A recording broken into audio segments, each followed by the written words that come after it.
పవన్ కళ్యాణ్తో పెట్టుకుంటే ఏం జరుగుతుందో, అధపాతాళానికి ఎలా తొక్కుతాడో రాజకీయ పార్టీలకు బాగా తెలుసు, రాజకీయ నేతలకి బాగా తెలుసు, కొన్ని పార్టీల కార్యకర్తలకు ఇంకా అద్భుతంగా తెలుసు.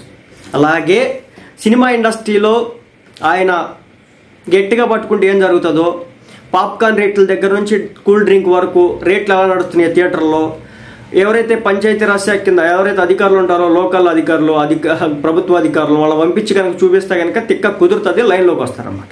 దీంతో మొత్తానికైతే మరి కాళ్ళ వేరానికి వచ్చినారు, ఏళ్ల వేరానికి వచ్చినారు, దేనికైతే వచ్చినారేమో కానీ పవన్ కళ్యాణ్ తుఫాన్ లాంటి వారు ఆయన సినిమాని ఆపే దమ్ము ధైర్యం మాకెవరికి లేదు అంటూ కొంతమంది పెద్దలు మాట్లాడడం అయితే జరిగిందనమాట.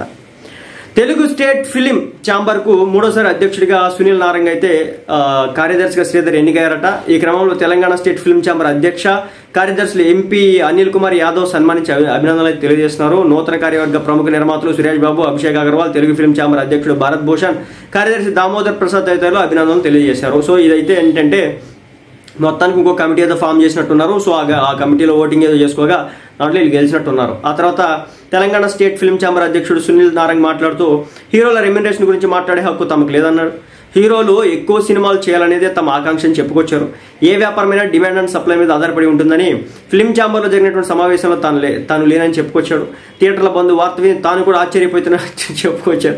ఎలా ఉంటుందండి అసలుకి ఈ డైలాగ్ వాడకూడదు. మేబీ ఒక కమ్యూనిటీ వచ్చేసి చేపలు తిందనమాట.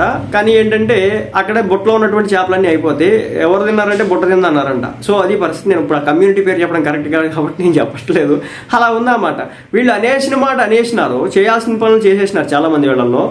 తీరా వచ్చేసి మాకు సంబంధం లేదు. ఇప్పుడు మొన్న అల్లు అరవింద్ గారు బయటకు వచ్చి అసలు నాకు సంబంధమే లేదు, దానికి నాకు అసలు సంబంధమే లేదన్నారు. తర్వాత దిల్ రాజు గారు బయటకు వచ్చి అసలు నాకు దీనికి సంబంధమే లేదన్నారు. ఇప్పుడు ఈయన కూడా బయటకు వచ్చి నాకు దీనికి సంబంధమే లేదని చెప్పడం జరిగింది.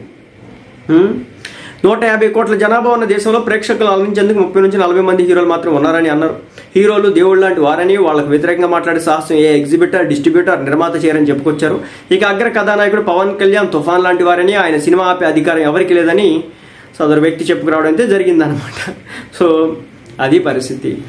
పవన్ కళ్యాణ్ గారిని ఎదిరించి ఆయన సినిమాని ఏదో ఇబ్బందులు పెట్టాలని చూసి, లేకపోతే ఇంకేదో చేయాలని చూస్తే కనుక ప్రతి థియేటర్లో 5 రూపాయలు, 10 రూపాయలు, 15 రూపాయలు టికెట్లు నడిచినాయి కదా, ఆ మాదిరిగా ప్రతి థియేటర్లో ఎంఆర్పి రేటుకే పాప్కార్న్ అమ్మాలి, ఎంఆర్పి రేటుకే కూల్ డ్రింక్లు అమ్మాలి, ఎంఆర్పి రేటుకే తినేటటువంటి తినుబండారాలు అమ్మాలి అని చెప్పేసి థియేటర్లో పెడితే కనుక సగం థియేటర్లో సైలెంట్ అవుతాయి. ఎంత ఏంటంటే థియేటర్కి వెళ్తే టికెట్ రేట్ కంటే కూడా తినే వ్యవహారం ఎక్కువ. బయట 20 రూపాయలు, 10 రూపాయలు పాప్కార్న్ వస్తే అక్కడ 100, 150, 200, 300, 700 దాకా కొడతారన్నమాట బకెట్ అయితే. ఈ సంగతి.